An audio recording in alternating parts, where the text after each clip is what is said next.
Condo or co-op? That is the question. New York homebuyers face a tough choice when deciding which option is best suited for their needs.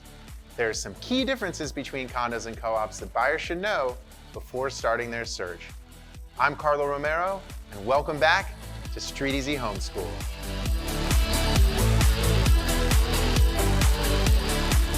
Today, we'll be discussing the two most common types of homes you'll find in New York City: condos and co-ops. Before we get started though, please take a moment to subscribe to our channel for more helpful videos.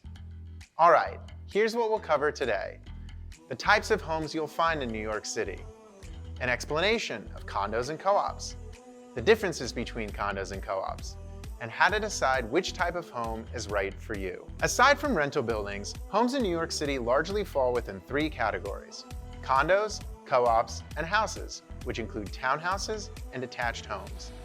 According to city estimates, there are about twice as many co-ops as condos in existence in New York. Why are there so many more co-ops? It's due in large part to the so-called co-op conversion boom of the 1980s, when developers converted an enormous number of rental buildings into co-ops. At any given time on StreetEasy, however, there are around the same number of condos and co-ops for sale. Currently, about 40% of all listings for sale on StreetEasy are condos, 40% are co-ops, and the remainder are houses and multifamily buildings. So, while there may be more co-ops in existence, condos are just as available to potential buyers, and this may be for a number of reasons that we will describe in a moment.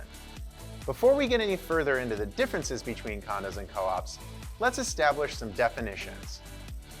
A condo, short for condominium, is a private residence owned by an individual or family. The owners of the unit in a condo building also jointly own common areas throughout the building. When you buy a condo, you get a deed, which is your record of ownership. A co-op, short for cooperative, is a type of residential housing in which buyers do not actually own their unit, but rather own shares in a corporation which collectively owns the building. The bigger your unit, the more shares you own. Co-ops are a unique part of the New York City real estate landscape. When you buy a co-op, you get what's called a proprietary lease, which lays out the relationship between the co-op and you, the shareholder. There are quite a few differences between condos and co-ops. As you search for a home to buy, you'll want to keep these distinctions in mind.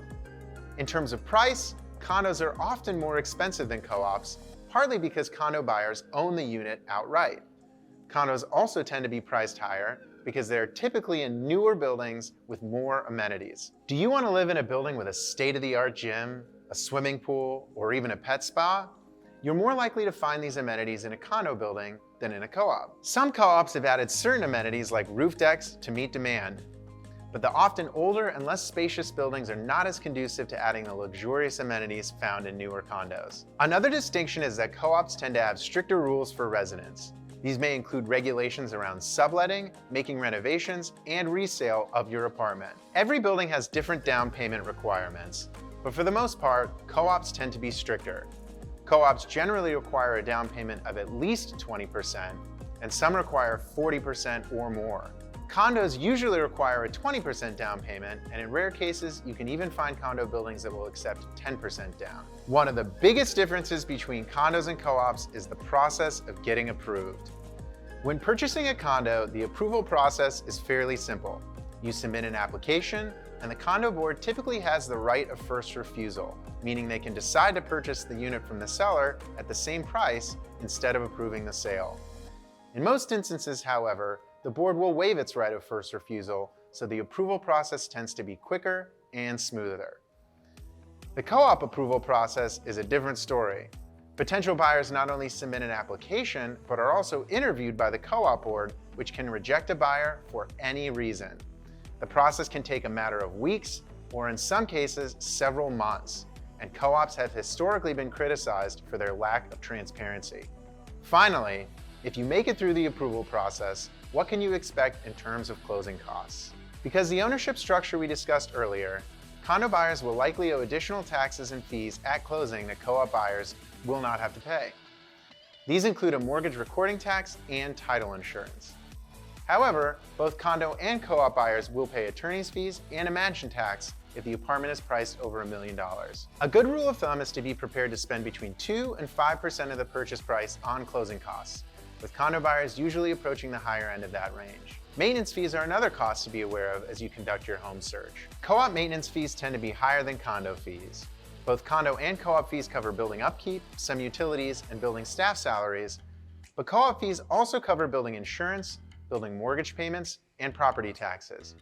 Condo owners pay property taxes separately rather than including them in their monthly fees.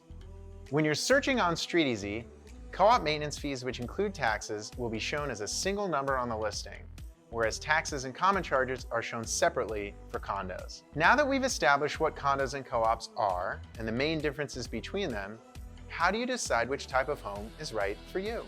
It ultimately comes down to personal preference, but you may want to consider your priorities and how they relate to each type of home.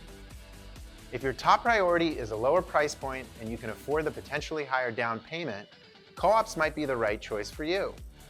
If you want a newer building with more amenities, or even just want to move in faster, you may want to consider condos.